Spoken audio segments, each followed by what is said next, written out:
Chapter 17. And the word of the Lord came unto me, saying, Son of man, put forth a riddle, and speak a parable unto the house of Israel, and say, Thus saith the Lord God, A great eagle with great wings, long-winged, full of feathers, which had divers colors, came unto Lebanon, and took the highest branch of the cedar.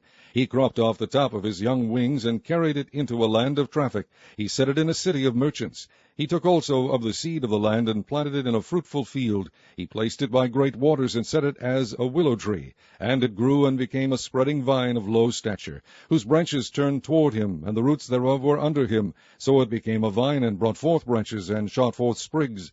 There was also another great eagle, with great wings and many feathers, and behold, this vine did bend her roots toward him, and shot forth her branches toward him, that he might water it by the furrows of her plantation.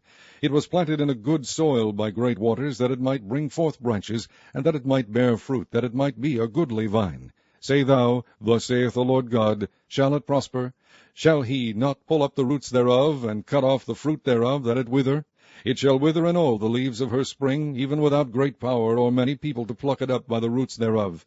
Yea, behold, being planted, shall it prosper? Shall it not utterly wither, when the east wind toucheth it?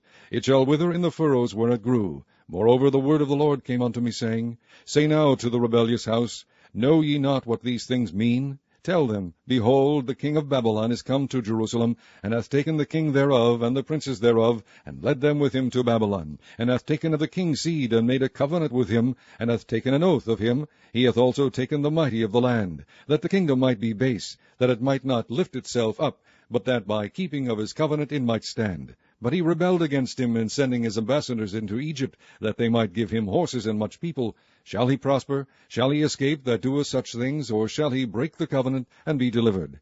As I live, saith the Lord God, surely in the place where the king dwelleth, that made him king, whose oath he despised, and whose covenant he brake, even with him in the midst of Babylon he shall die. Neither shall Pharaoh with his mighty army and great company make for him in the war, by casting up mounts and building forts to cut off many persons.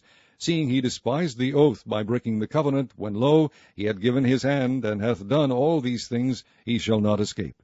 Therefore thus saith the Lord God, As I live, surely mine oath that he hath despised, and my covenant that he hath broken, even it will I recompense upon his own head. And I will spread my net upon him, and he shall be taken in my snare, and I will bring him to Babylon, and will plead with him there for his trespass that he hath trespassed against me. And all his fugitives with all his bands shall fall by the sword, and they that remain shall be scattered toward all winds. And ye shall know that I, the Lord, have spoken it. Thus saith the Lord God, I will also take of the highest branch of the high cedar, and will set it. I will crop off from the top of his young twigs a tender one, and will plant it upon an high mountain and eminent. In the mountain of the height of Israel will I plant it, and it shall bring forth boughs, and bear fruit, and be a goodly cedar, and under it shall dwell all fowl of every wing. In the shadow of the branches thereof shall they dwell. And all the trees of the field shall know that I, the Lord, have brought down the high tree, have exalted the low tree, have dried up the green tree, and have made the dry tree to flourish. I, the Lord, have spoken and done it.